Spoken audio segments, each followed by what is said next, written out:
más. Vamos a centrar a partir de este momento. Ya vimos los operadores lógicos que son a nivel de bit. ¿Vale?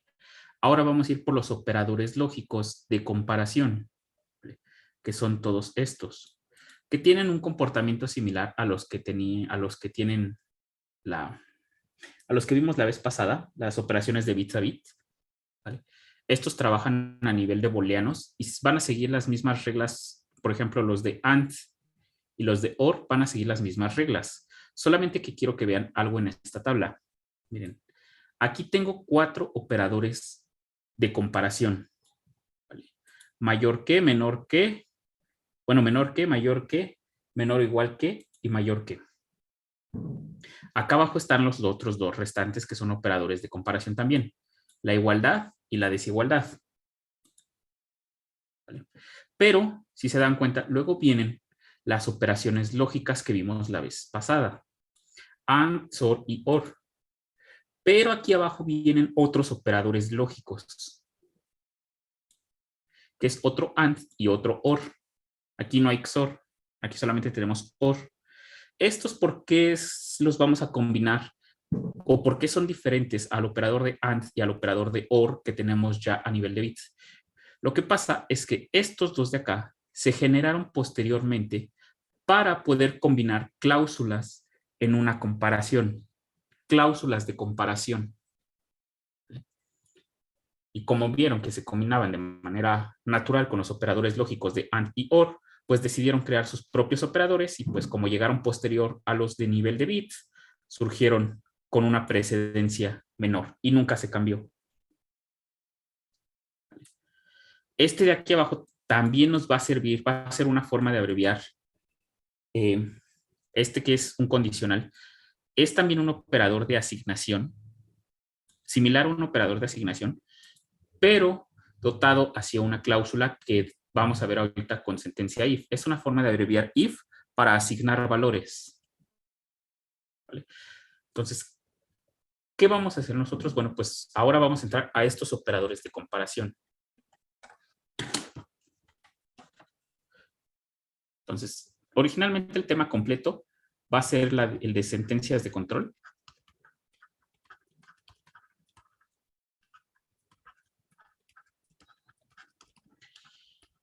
Y estas sentencias son las que ustedes ya han programado, son las de if, else, if, switch, for, to while. Todos esos tipos de sentencias se conocen como sentencias de control.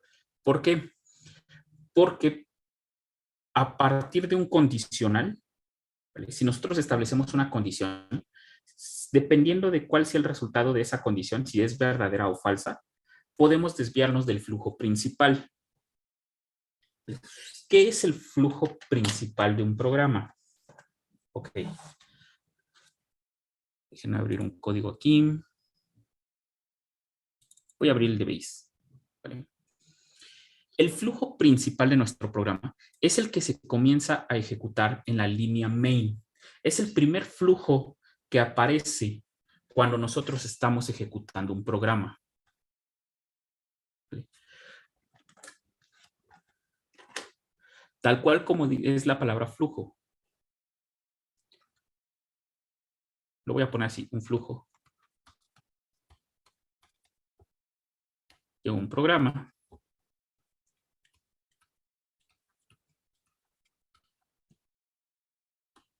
Es una lista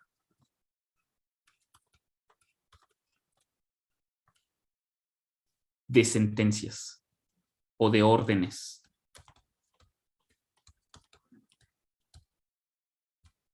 ¿Vale? El flujo principal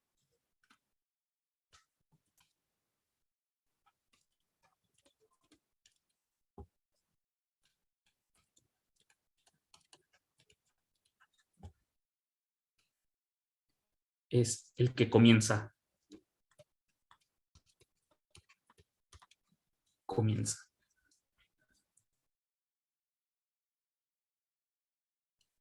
un programa.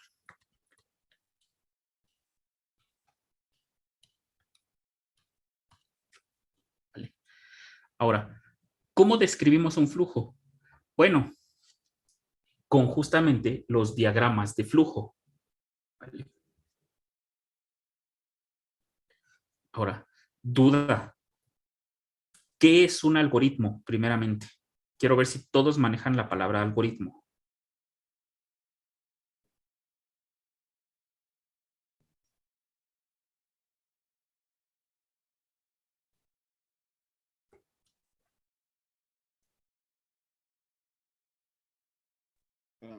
Es una serie de instrucciones como de forma ordenada.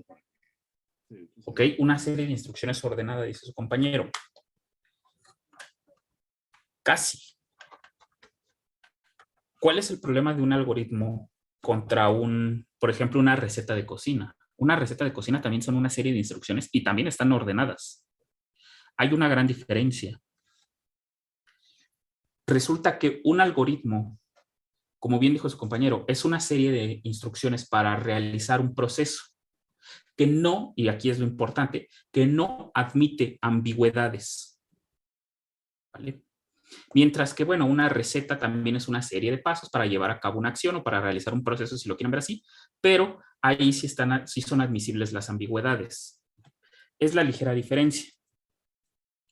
¿Por qué un algoritmo no permite ambigüedades? Porque el algoritmo está hecho para hacer el proceso desde cero.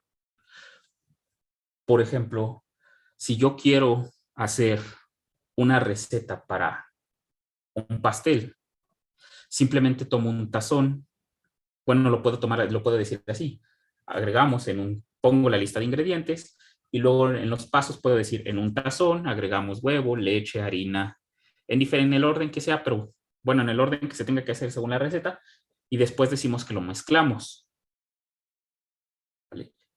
Se va a entender claramente, pero un algoritmo no.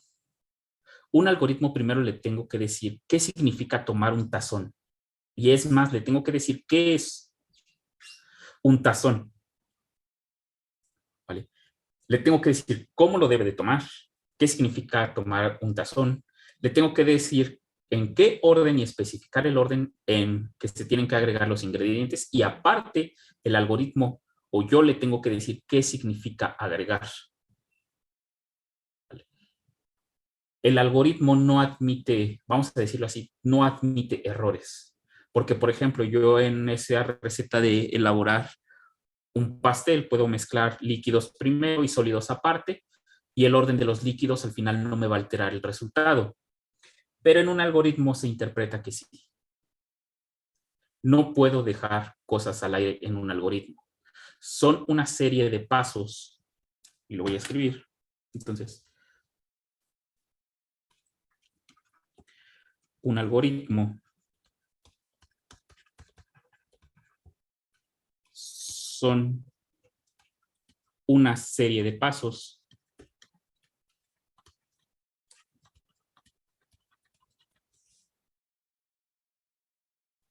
para realizar un proceso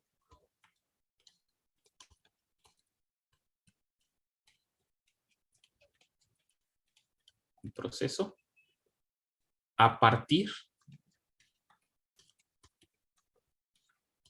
de una entrada de datos.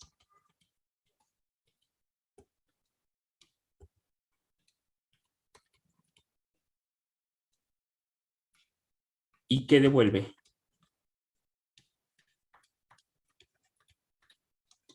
un resultado.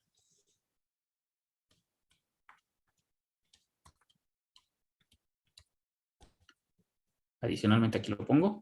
Además, no admite ambigüedades.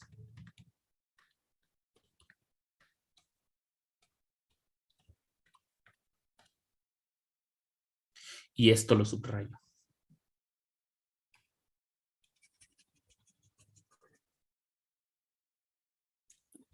Un algoritmo no va a admitir ambigüedades. ¿Y a qué se refiere con la entrada? Bueno,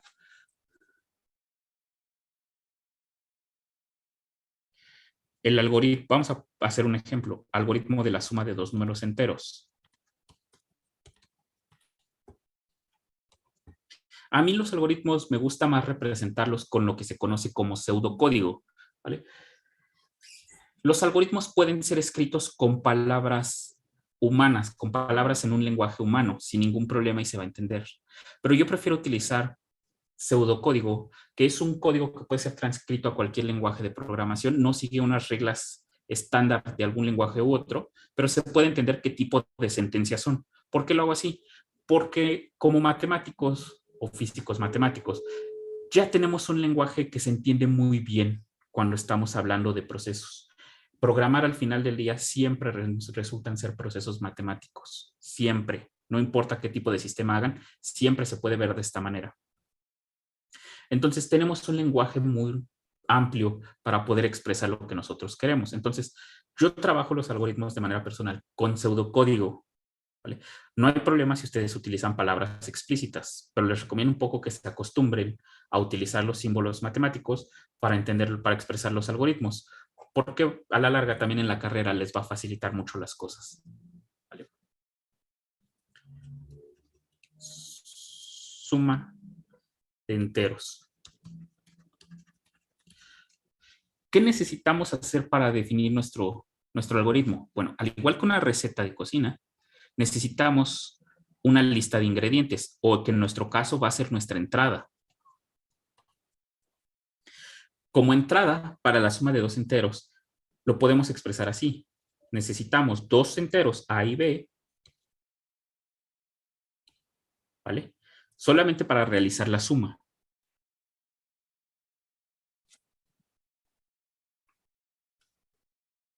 Salida.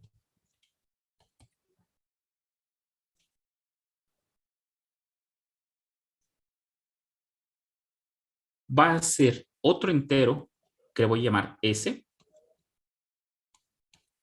tal que S es igual a A más B.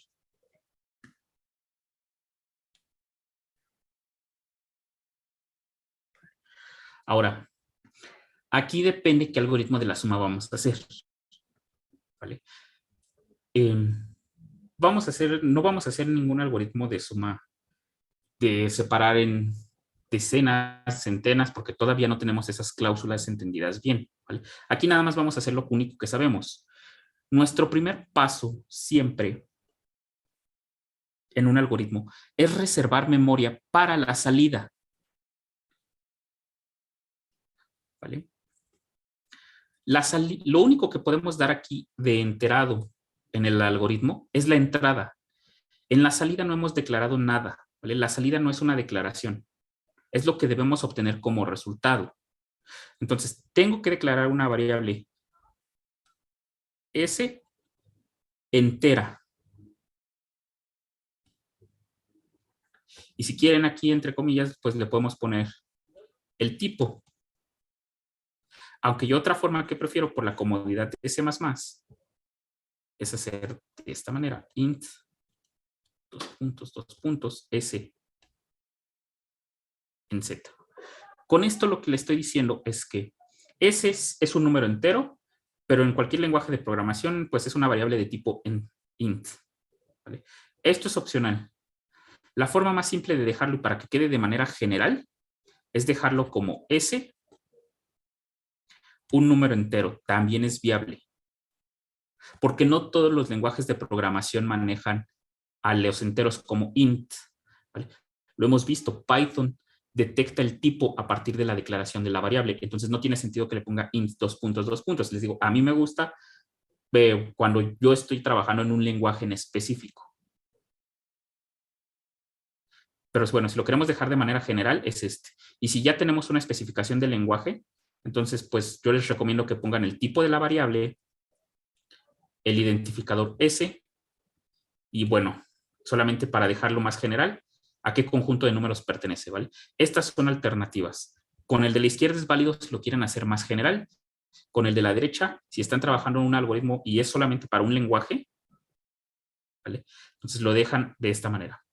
Entonces, con esto, yo estoy diciendo que voy a declarar una variable de tipo entero. En este momento, si la dejo así, no la he inicializado. Entonces, el segundo paso será hacer S igual a 0. ¿Vale?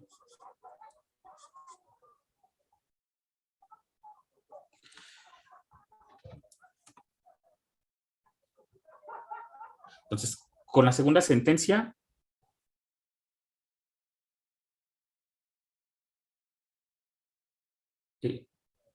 permítanme.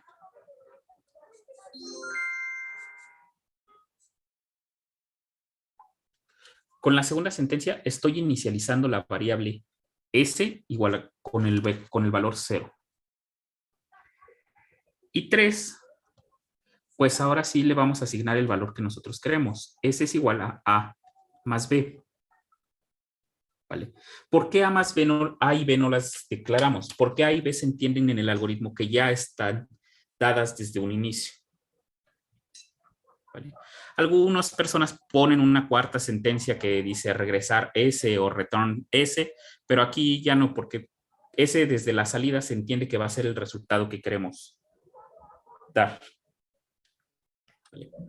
Entonces, ahora, aquí, ¿por qué no hago ningún proceso para hacer la suma? Porque la computadora o todos los lenguajes de programación o la mayoría entienden lo que es la suma de dos números enteros. Otra cosa diferente sería, por ejemplo, si quisiera hacer un programa o un algoritmo que haga la suma de matrices. Ahí sí ya es bastante diferente. Y de hecho lo vamos a hacer más adelante. ¿Vale? Pero aquí la operación de suma ya está definida en el lenguaje de programación, por eso no es ambigua, porque ya la entiende la computadora. ¿Vale? ¿Dudas?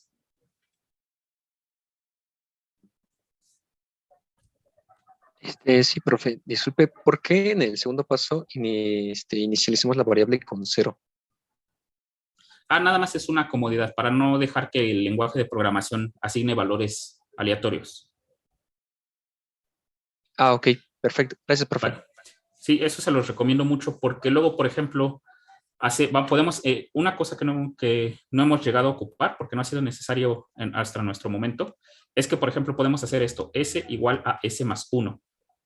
¿Vale? Pero si yo no inicialicé S a 0, pues no me va a dar como resultado 1, sino me va a dar el resultado que le asigne el compilador a S como default y luego le va a sumar 1 y tal vez no me dé el resultado que queremos. ¿Vale? Por eso siempre es conveniente inicializarla a un valor que a nosotros nos convenga. Por eso la puse a 0. Otro algoritmo alternativo podría ser este. Misma entrada, misma salida. El paso 1 es exactamente igual. S es un número entero.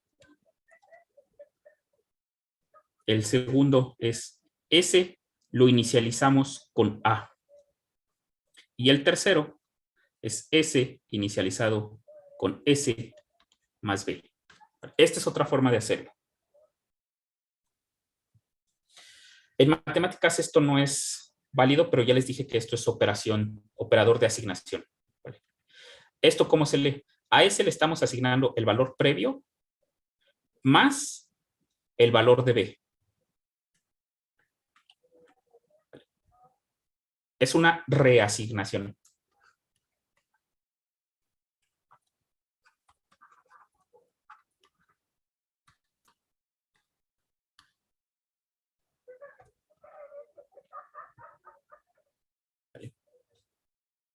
Entonces, siempre les recomiendo que inicialicen sus variables a algún valor que les sea conveniente.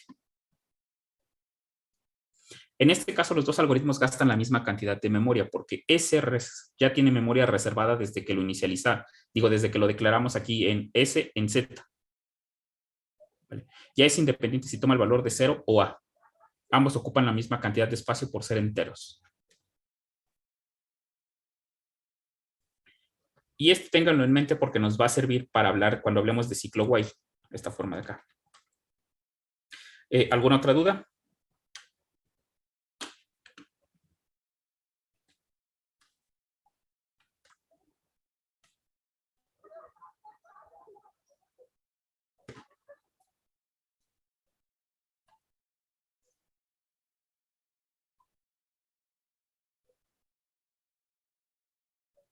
Ok, bueno.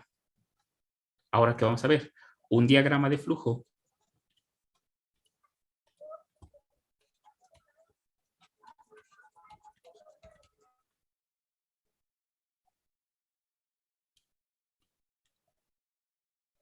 es una representación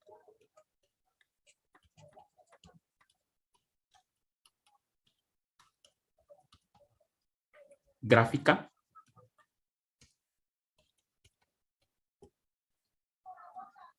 de un algoritmo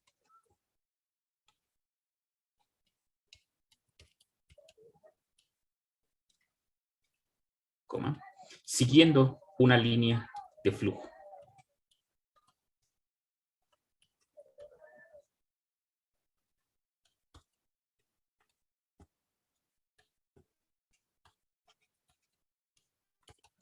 Hay diferentes simbologías para el diagrama de flujo. No se ha tratado de estandarizar, pero nunca se ha logrado.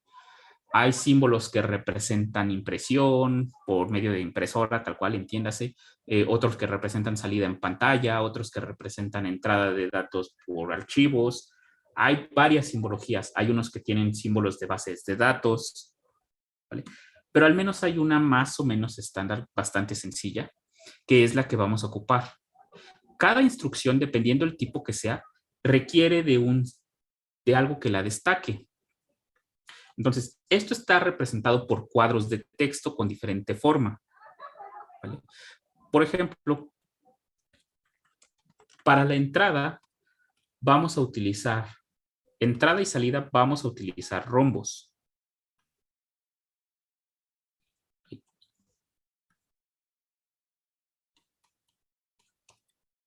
Entrada y salida. Dije rombos, digo elipses. Para la entrada y salida vamos a utilizar elipses. Todo lo que esté dentro de una elipse quiere decir que va a ser o una entrada o una salida del programa.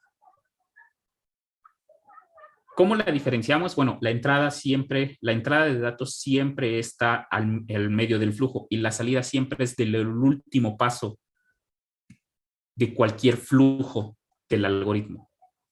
Entonces, este siempre es el último paso. Es el último paso.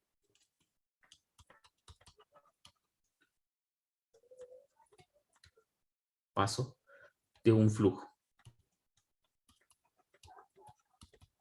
Y la entrada puede estar en cualquier parte del programa o de nuestro algoritmo. Puede que a la mitad requeramos más valores adicionales y entonces necesitamos representar una entrada, ¿vale? Es como podemos diferenciar qué es una salida y qué es una entrada.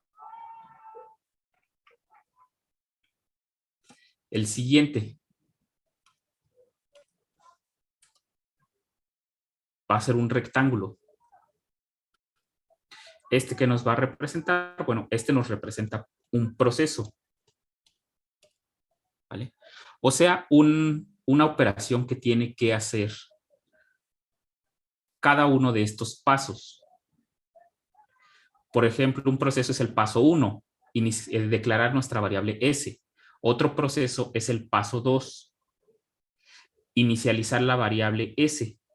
Y otro proceso es el paso 3. O sea, cada uno de los pasos va a ser un proceso en esta parte. Y esos van a estar representados por cuadrados. Y el último, que este no creo que me salga. Había forma de rotarlos. A ver, déjenme ver si puedo rotarlo.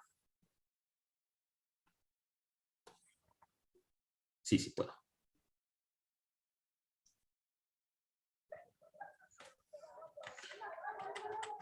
Vale, entonces permítanme, déjenme.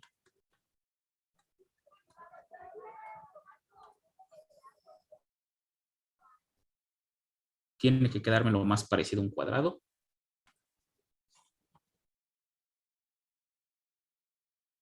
Para generar un rombo. Vale.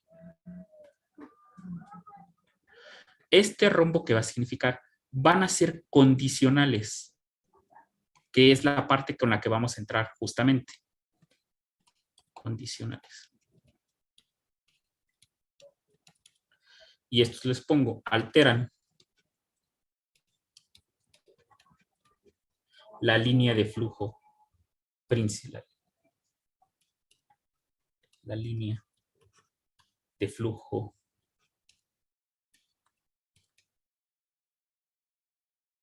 padre. Y ahorita, bueno, ahorita que veamos if y else, voy a hablar de esto de qué es la línea de flujo padre y qué son los flujos hijo. ¿Vale? Entrada, salida. Y ya, con estos tres. Ah, bueno, me falta poner la flecha.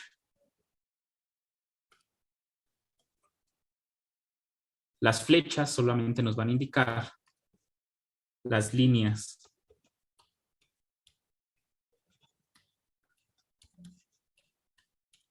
de flujo. ¿Vale?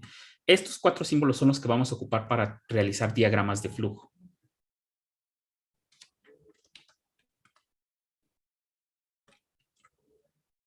Vamos a hacer como ejemplo el de la suma.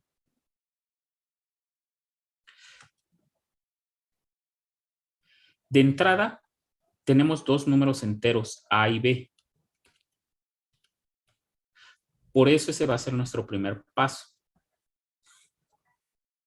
Son 2 números enteros que pertenecen, bueno, 2 números enteros que pertenecen a Z. Esto es una entrada. Lo siguiente fue nuestro primer proceso. Nuestro primer proceso fue identificar, o bueno, fue asignar valor a una variable S. No, de hecho fue declarar la variable S. ¿Vale? Entonces, lo unimos el de arriba con el de abajo. Tiene que quedarme más o menos recto.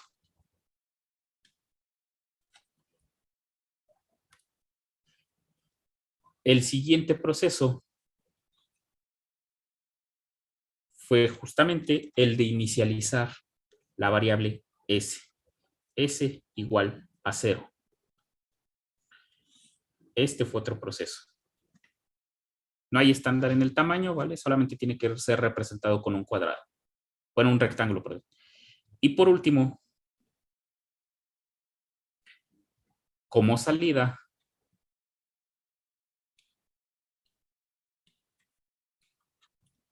bueno, antes de la salida, S igual a más B, y la salida de nuestro flujo va a ser S.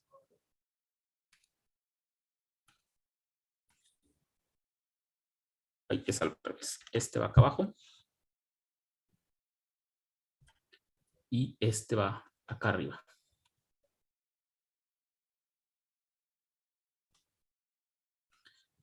Y todos los uno por la flecha de flujo.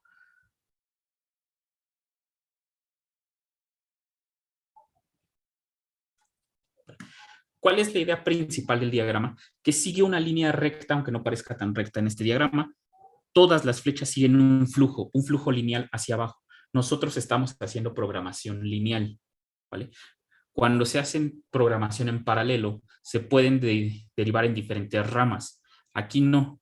Aquí viene en un flujo lineal. Y lo más que vamos a poder hacer es alterar este flujo, pero al final tenemos que regresar al flujo principal, ¿vale? Esto es el flujo principal. Esta línea de aquí. Les digo, lo más que podemos hacer es alterar el flujo,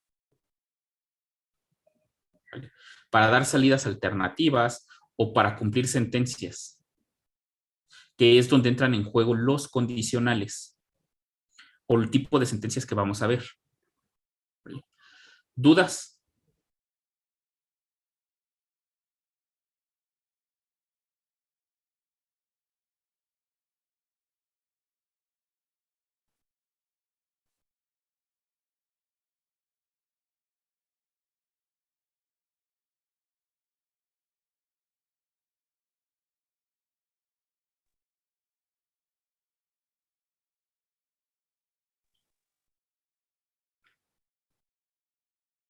Entonces, ¿qué vamos a regresar? ¿Por qué es importante esto? Bueno, porque a partir de este momento vamos a trabajar con las líneas de flujo.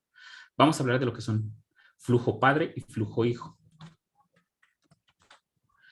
pero eso lo vamos a entender justamente con las sentencias de control. Y la primera sentencia de control que vamos a ver es el caso if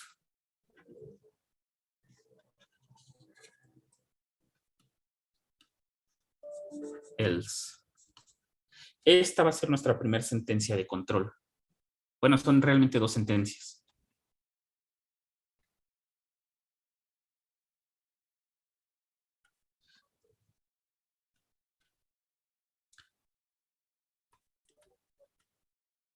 Rompe la línea de flujo principal o flujo padre, porque puede haber if y else anidados. Ahorita vamos a ver así. El flujo padre a partir de un condicional. Un condicional. ¿Vale? Entonces, ¿cómo es el diagrama de flujo de un if y else? Bueno, la idea del diagrama de flujo es que nosotros venimos de diferentes procesos, ¿vale? Estamos en el proceso N,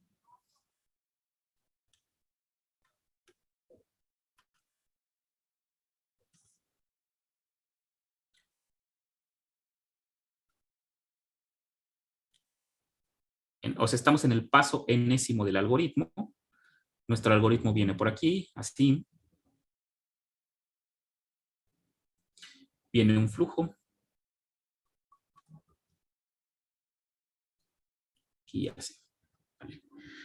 Llegamos al paso enésimo de nuestro algoritmo y resulta que el siguiente paso va a ser un condicional.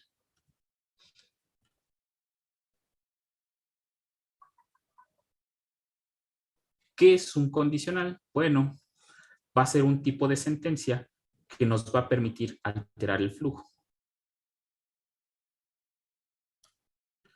Entonces aquí, este va a ser un condicional.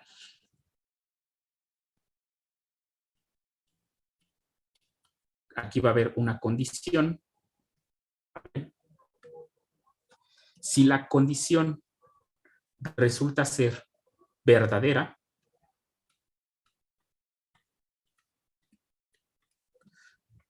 nos desviamos a un proceso que le vamos a llamar proceso n+1.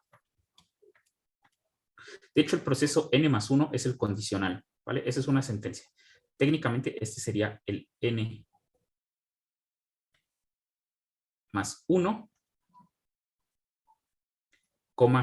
1.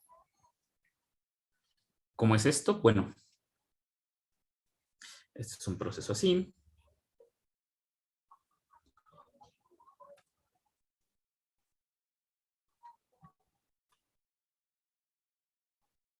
Este viene así.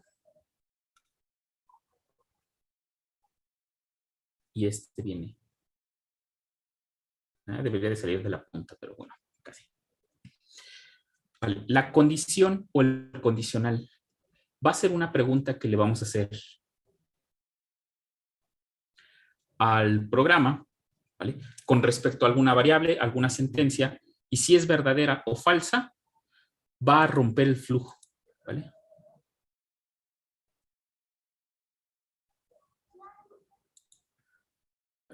Entonces, cuando llegamos al proceso enésimo, se evalúa el condicional que nosotros queremos. Aquí se va a evaluar. Este trabaja por medio de booleanos. Entonces, este van a ser sentencias de tipo booleano.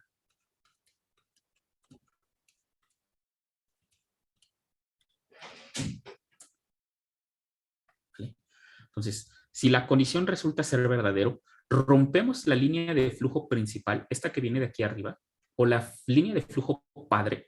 Se le llama línea de flujo padre porque a partir de aquí crea un subflujo, un flujo derivado.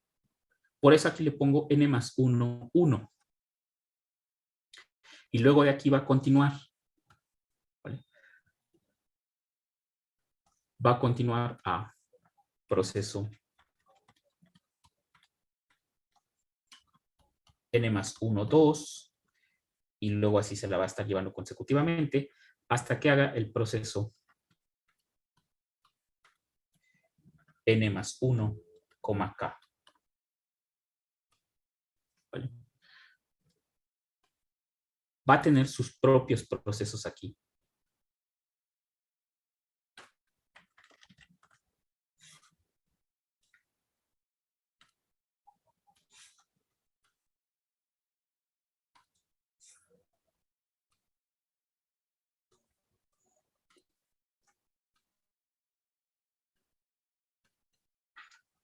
Entonces, viene aquí, y aquí solamente puntos suspensivos porque hay varios procesos, los restantes que faltan de aquí de este flujo. Este que está aquí a la derecha ya es otro flujo diferente al principal, es una desviación del flujo principal. Por eso a este se le llama un flujo hijo.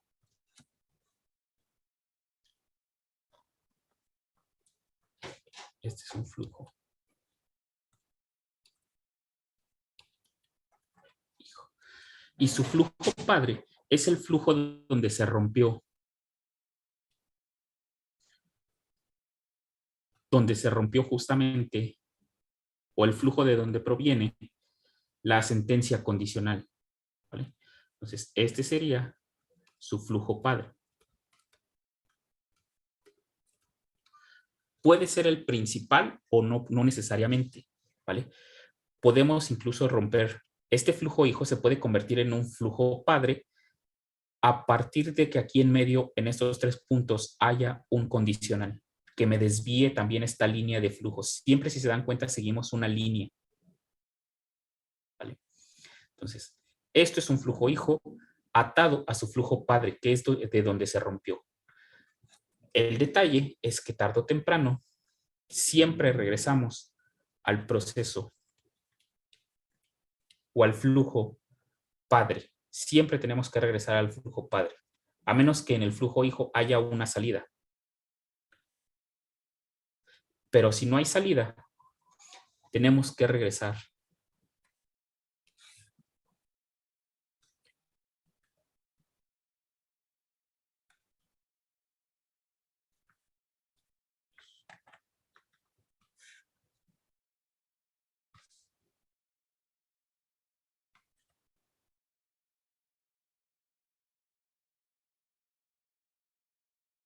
al flujo principal. ¿Vale?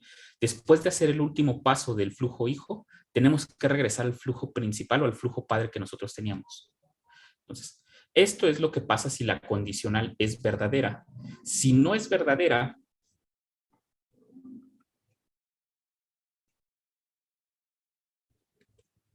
si es falsa, continuamos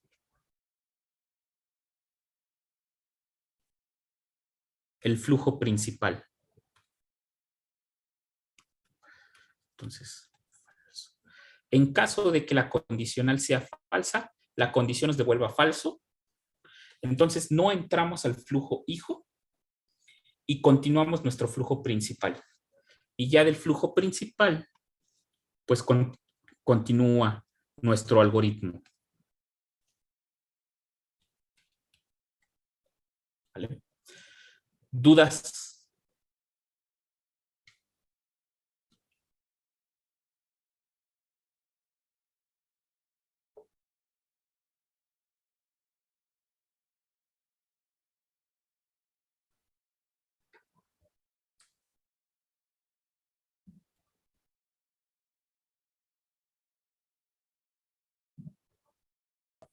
Disculpe, profesor, una pregunta.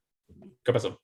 En el proceso n más 1, k, después Ajá. ahí no se volvería a hacer la pregunta, por decirlo. No, esos serían ciclos. Si se vuelve a hacer la pregunta, estaríamos haciendo un ciclo. Iría de n más 1k y la flecha saldría otra vez a la condición de aquí de arriba. Ya no se vuelve a hacer la pregunta. La pregunta solamente se hace una vez, en el if Ok. y el else. Después veremos lo que son los ciclos. que también son sentencias de control. Y justamente en los ciclos sí pasa eso. Cuando llegamos al paso n más 1k, nos tenemos que regresar otra vez a la condicional para saber si podemos salir de ese círculo y regresar al flujo principal, ¿vale? En un if y en un else, no. Ok, gracias. ¿Alguna otra duda?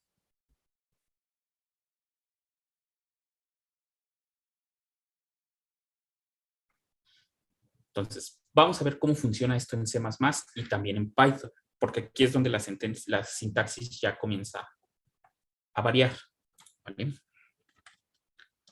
If.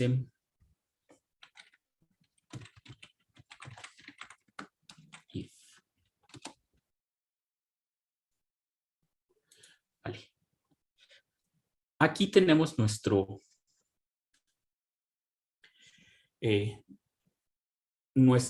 ¿cómo se llama? Nuestro programa, ¿vale?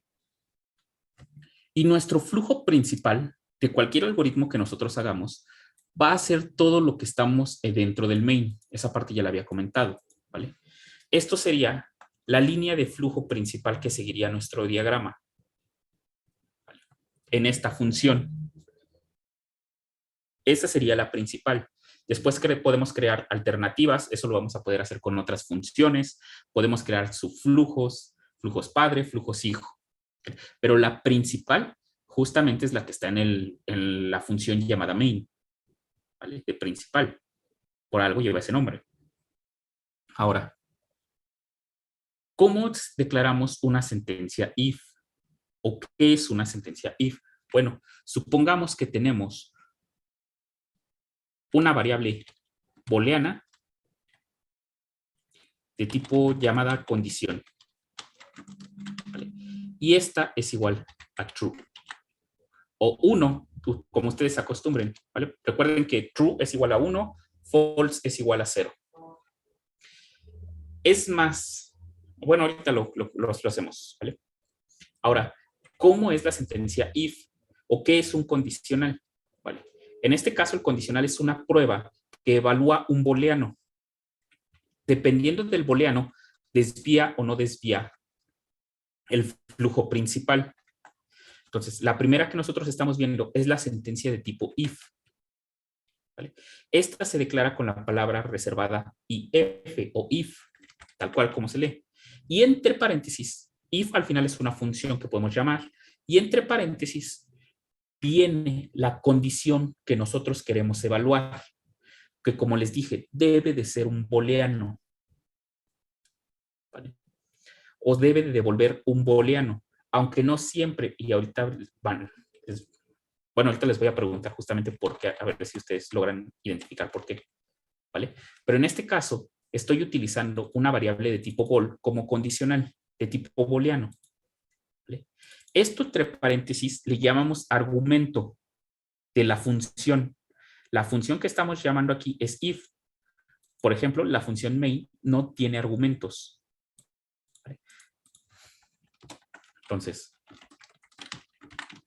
la variable, que no pongo acentos, la variable condición es un argumento de la función if, ¿vale? Y le pongo entre paréntesis sentencia, porque sí está programado como una función, pero también le podemos llamar sentencia. Espérenme, déjenme habilito algo. Aquí está, es este. Esto que le acabo de activar nada más es para que dé el salto de línea en la línea y no estarme desplazando con el scroll horizontal, ¿vale? De hecho, si se dan cuenta, aquí aparece un punto porque todo esto pertenece a la línea 8. Ahora, la primera forma de declarar la sentencia if es utilizando paréntesis. Llaves. Estas llaves que están aquí, yo les comenté en algún momento que me agrupan el código, me permiten hacer agrupaciones. ¿Por qué? Bueno, porque esta nueva agrupación, esta agrupación de todo lo que voy a poner aquí dentro de estas llaves, es el flujo hijo. Inicio del flujo hijo. Y lo voy a poner así, atado al flujo main. ¿A qué me refiero con que viene atado al flujo main?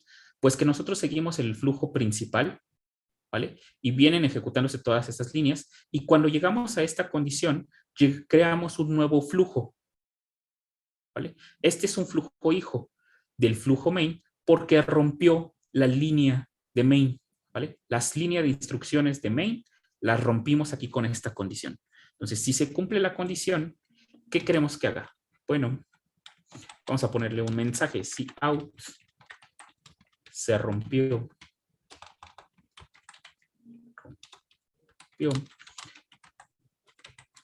el flujo padre.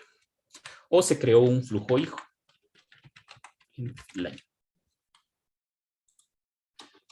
Luego, ¿qué va a pasar? Bueno, cuando se terminen de ejecutar todas las líneas de código que hay aquí, ¿vale? Dentro de estas llaves, el programa va a continuar su ejecución del flujo principal, sale de la llave y continúa en la ejecución de la función main. Por ejemplo, si out se regresó al flujo padre.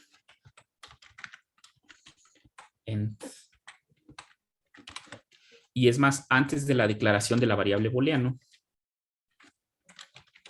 inicio el flujo principal. Y este lo pongo entre paréntesis, que es un flujo padre.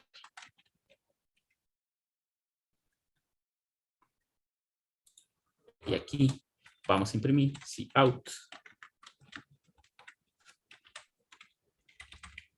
inicio del flujo principal. En line. Entonces, viene nuestra ejecución así. Iniciamos el flujo en la línea 7 porque la línea 6 es comentario, así que se ignora. Inicia nuestro flujo en la línea 7, imprime este mensaje, luego crea una variable booleana, ¿vale? Llamada condición y le asigna el valor de verdadero. Las líneas 9 es vacía, la línea 10 es un comentario, así que se ignoran ambas. La línea 11 es una sentencia if, por lo tanto se va a evaluar la condición. En este caso la condición es la variable llamada condición, que es un booleano, y el booleano es true. Entonces, si pasa la condición, o sea, si aquí esto devuelve verdadero, si el argumento es verdadero, ejecuta el flujo hijo, ¿vale? O sea, comienza a ejecutar todo lo que está entre las llaves. ¿Vale? Una vez que acaba de ejecutar todo ese flujo hijo, se regresa al flujo principal y me imprime, se regresó al flujo padre. Vamos a verlo en funcionamiento. Guardo.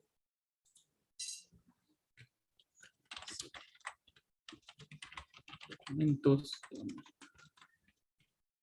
Programación 1. S. Y es el de condicional if. Más. Condicional if. .cpp-o condicional. Vale, ya lo compilé, lo ejecuto, condicional if. Y me imprime los 3 mensajes que quería, ¿vale? ¿Por qué me imprime el de se rompió el flujo padre? Porque la variable tiene el valor asignado de verdadero. ¿Qué pasa si le cambio a la variable false, al tipo false? Entonces guardo, compilo y ejecuto. Ya no me imprime el mensaje de en medio. ¿Por qué? Como la condición es falsa o el argumento de if es falso, ignora todo lo que está entre las llaves y se regresa a las líneas principales imprimiendo el cout. ¿Vale? Entonces, ¿dudas?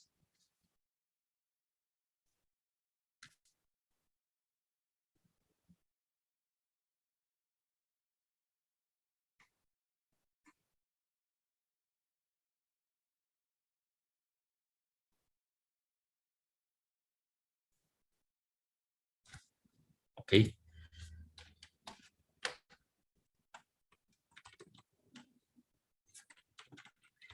Alternativas, if.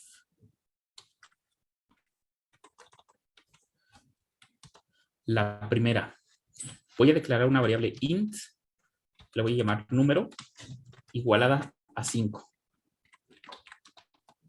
Voy a escribir if, y como argumento le voy a pasar número.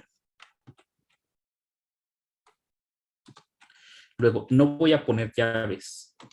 Out. Se rompió el flujo padre.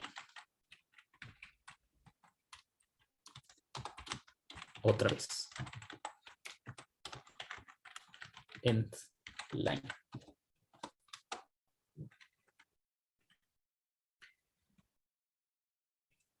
Y vamos a ponerle aquí. Out.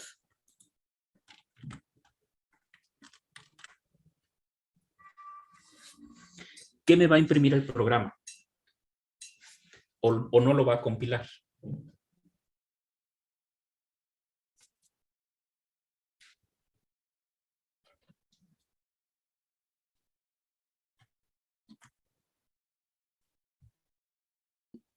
Sí, lo va a compilar, ¿no? Ok, entonces, ¿qué me va a imprimir? Lo que está en if se rompió el flujo padre otra vez. ¿Por qué si me lo va a imprimir? Si yo no le estoy pasando un booleano. Bueno, ahorita que lo pregunta también tengo duda, pero según yo, el booleano solo puede admitir dos valores, 0 o 1, pero también nosotros podríamos inicializar la variable booleana con cualquier otro número mayor que 1, puesto que lo único que pasa es que es falso si todas sus entradas o bits son ceros, y si hay algún 1, lo declara como true, ¿no? En este caso 5 sería true. Exactamente. Primero, ¿por qué le puedo pasar cualquier... Aquí al if le puedo pasar cualquier tipo de variable. Cualquiera. ¿Vale? El false es equivalente al 0. El 0 en binario es todos los valores, todos, no importa la longitud de binario que esté trabajando, 32 bits, 64 bits, 128 bits, 1024 bits, no importa. El 0 tiene todas las entradas 0. Esto quiere decir que para todo bit en una cadena de bits, ese bit tiene que ser igual a 0. ¿Cuál es la negación de un para todo? Es la existencia. Si existe alguno de ellos que no sea 0, o sea que sea 1, entonces no va a ser 0. Entonces, por tanto, no va a ser falso. Realmente lo que me está comprobando if no me está preguntando si es verdadero o es falso, me está preguntando, ¿no es falso? ¿Vale? Si no es falso, o sea, es verdadero, entonces ejecuta la sentencia. ¿Vale? En este caso, el 5 tiene como representación 1, 0, 1. Hay al menos un bit distinto de 0. Bueno, más los otros 32, 29 ceros. ¿Vale? Pero hay al menos un bit distinto de 0. Por tanto, debe entrar a esta condición. If. Ahora, ¿cuál es la otra recomendación? Bueno, cuando el flujo, el if, solo contiene una línea de código, no es necesario poner las llaves. ¿Vale? En este caso, si entramos al if, ¿vale? Solamente se ejecuta una línea. Una. Si hay más, no nos queda de otra. Tenemos que agrupar el código. Pero como solo es una, entonces podemos omitir estas llaves. No todos los lenguajes soportan esto. Al menos los derivados de C++ sí lo hacen. O sea, Java sí lo soporta. Python no son necesarias las llaves. Más adelante lo vamos a ver. No es cierto. Le estoy dando duplicar. No, control S. Guardo, compilo y ejecuto. Y en efecto, me rompió el flujo padre otra vez. porque el número es 5 y su representación en binario es 1, 0, 1. Hay al menos un 1. O sea, ¿vale? Un bit que no es 0. ¿Dudas?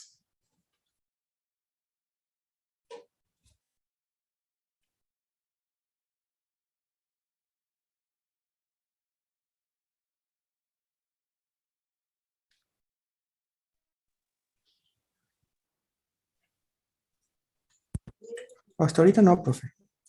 Ok.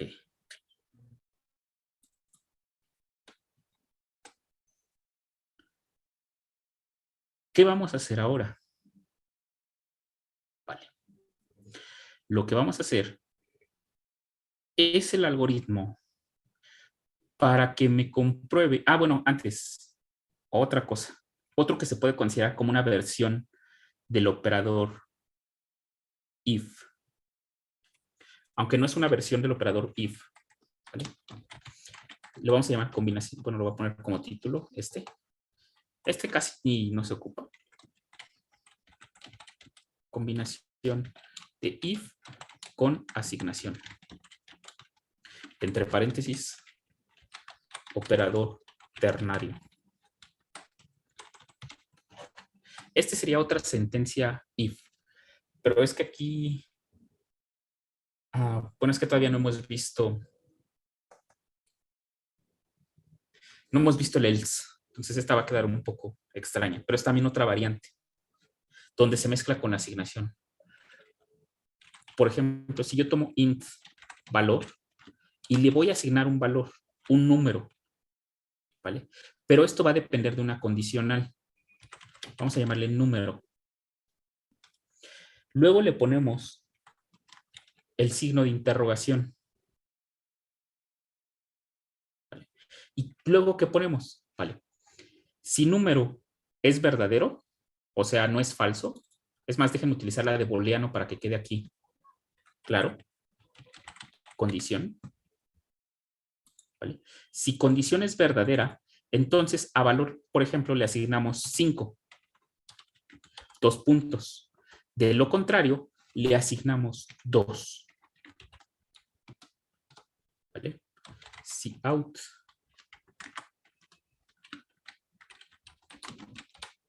el valor es valor en line. ¿Esto cómo se lee? A valor se le asigna 5 si condición es verdadera.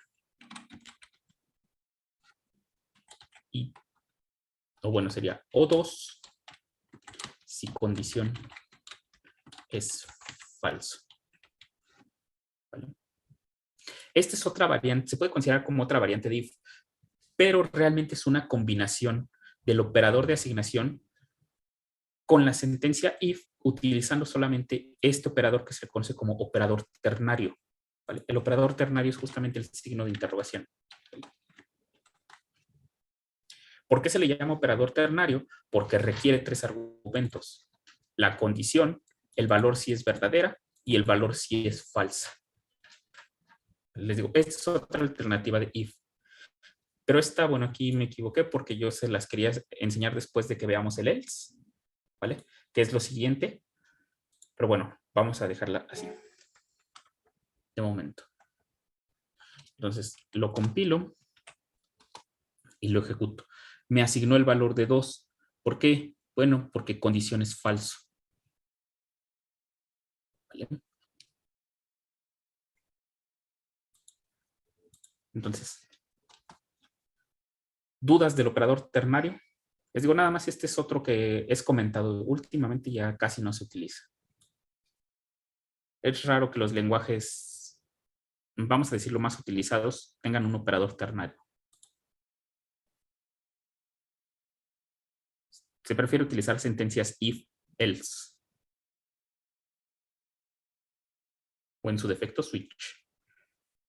Bien. Ok. Ahora lo que vamos a ver es justamente los operadores de comparación.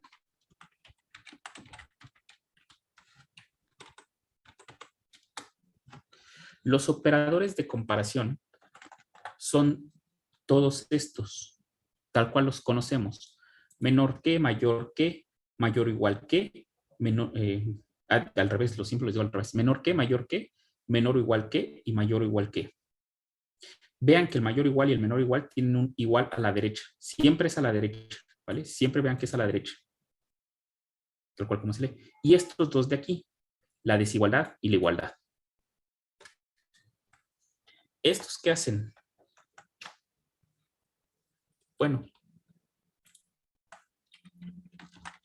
Okay. Los operadores de comparación evalúan dos elementos del mismo tipo y devuelven un booleano según el resultado, o bueno, según el tipo de comparación.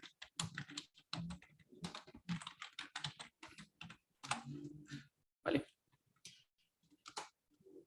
¿Qué es una sentencia de comparación? Bueno, por ejemplo, vamos a utilizar así, bol, comparación, igual a 3 menor que 5. ¿Vale? Entonces, en este caso, lo que voy a hacer es utilizar un if para que nos acostumbremos de momento al if. Comparación. Si out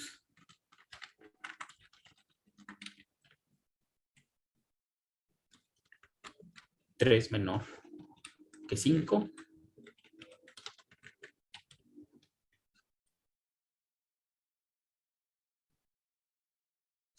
Es más, miren, voy a hacer esto. Control X. Y ustedes me van a decir qué es lo que ejecuta este código.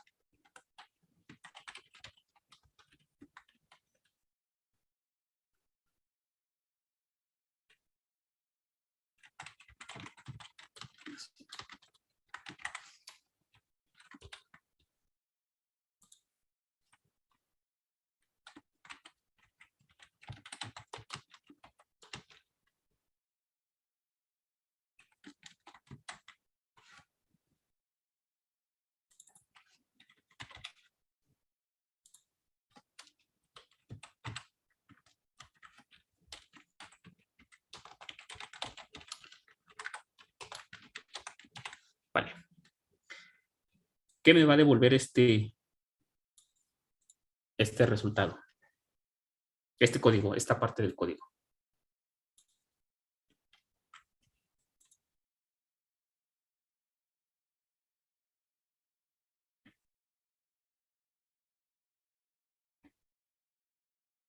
¿O quién me explica qué hace de la línea 35 a la línea 42?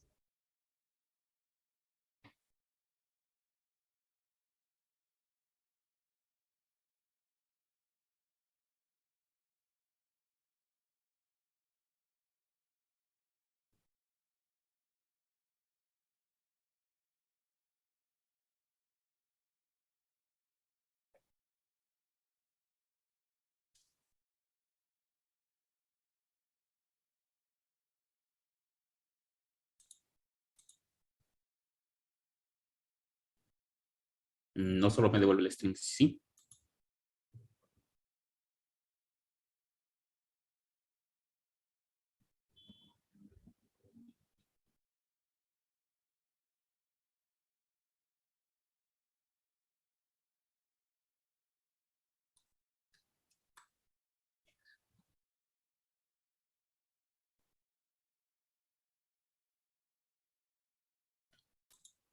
De entrada, esto va a compilar.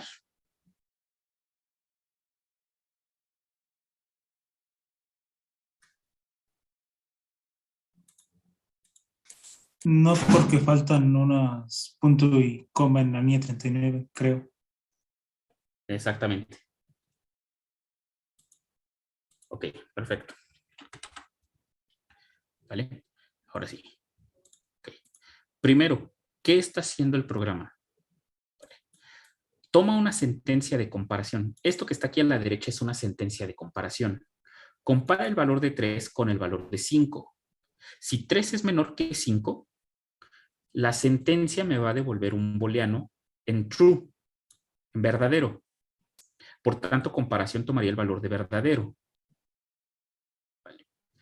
De lo contrario, si 3 no fuese mayor que 5, esto me regresaría falso y comparación se le asignaría el valor de falso. ¿Vale? A string, afirmación, le pongo un valor por default. Por default,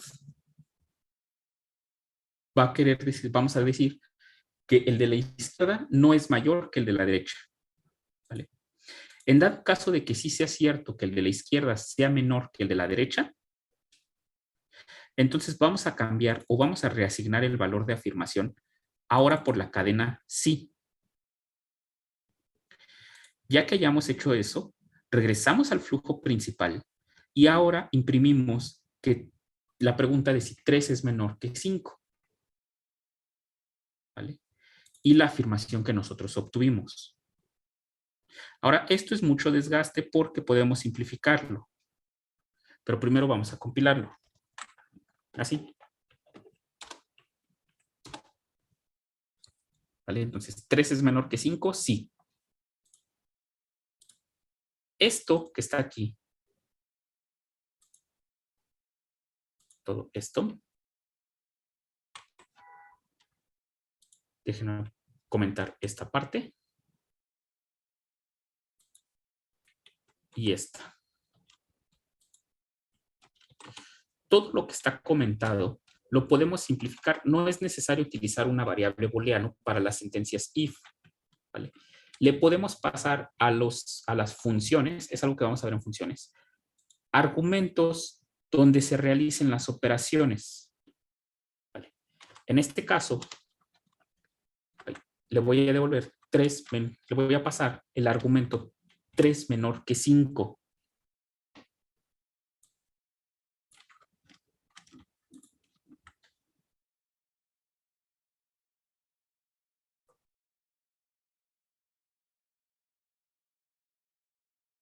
Le voy a pasar el argumento 3 menor que 5 porque toda esta sentencia me devuelve un booleano.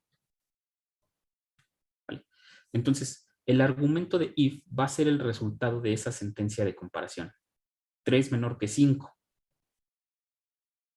Todo lo que está dentro de los paréntesis, si no tiene una coma, es un solo argumento que es evaluado para hacer el argumento de la sentencia if. ¿Vale? No es necesario declarar las variables booleanas. La única razón por la que lo estoy declarando así es para que vean que esto devuelve un booleano. Se lo puedo asignar a un booleano. Este tipo de operadores.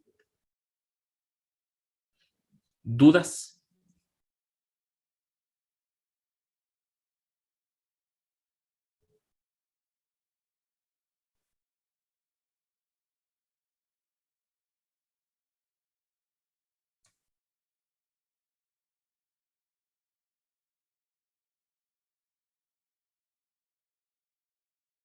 ¿Vale?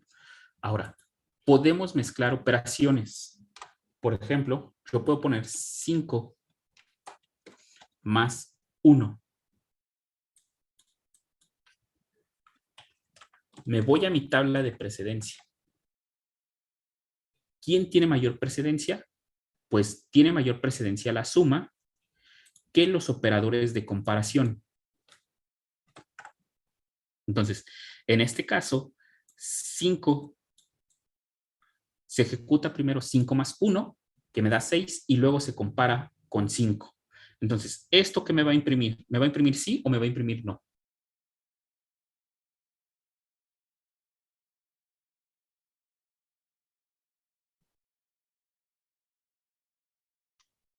No.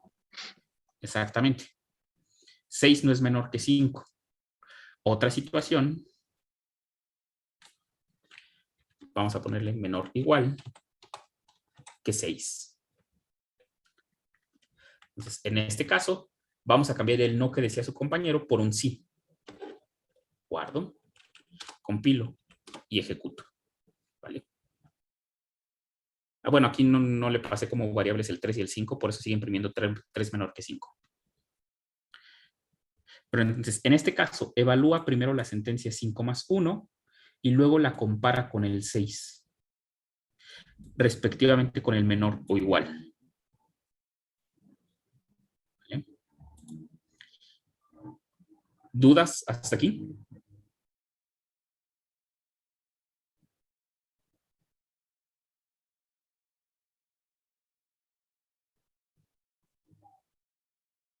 Bueno, no es lo único que podemos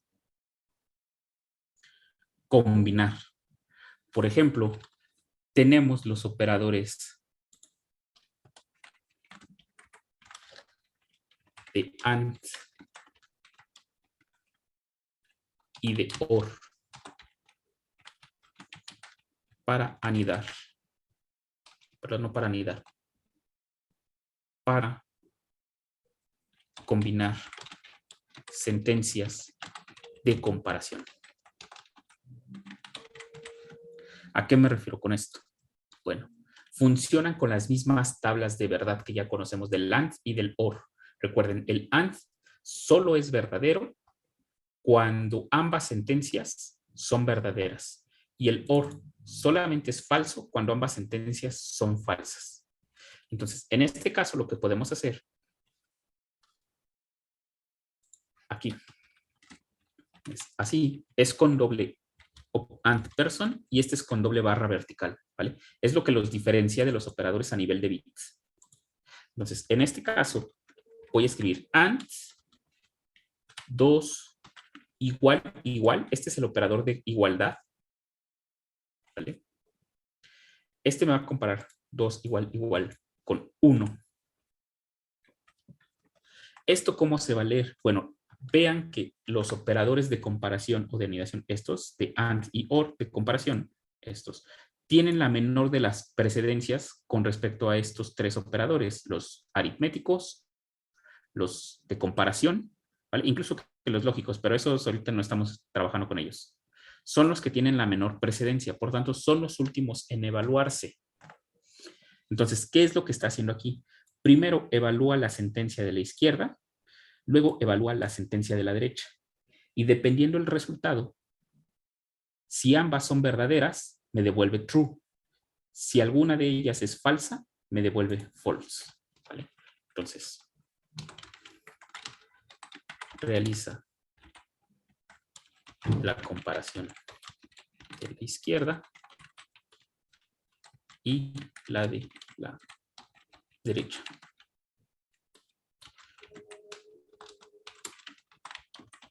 Posteriormente, evalúa el AND. Si ambas son verdaderas, esto me devuelve 1. Si una es falsa, me devuelve falso. Y si ambas son falsas, también me devuelve falso. ¿Vale? Entonces, aquí ¿cuánto me va a entrar o no va a entrar al if, al flujo hijo?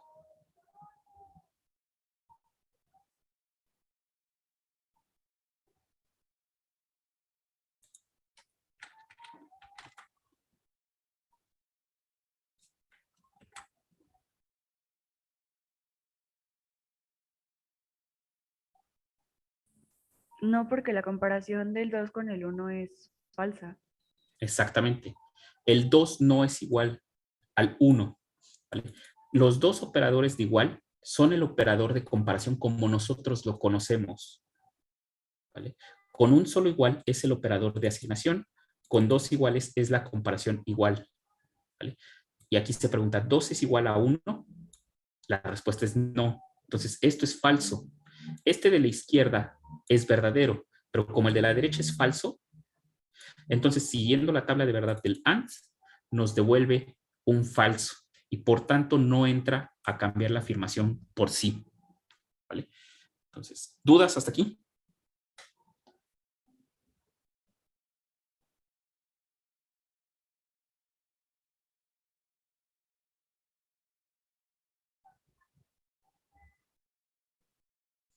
Entonces, si no hay dudas, hasta aquí le voy a dejar. ¿Vale?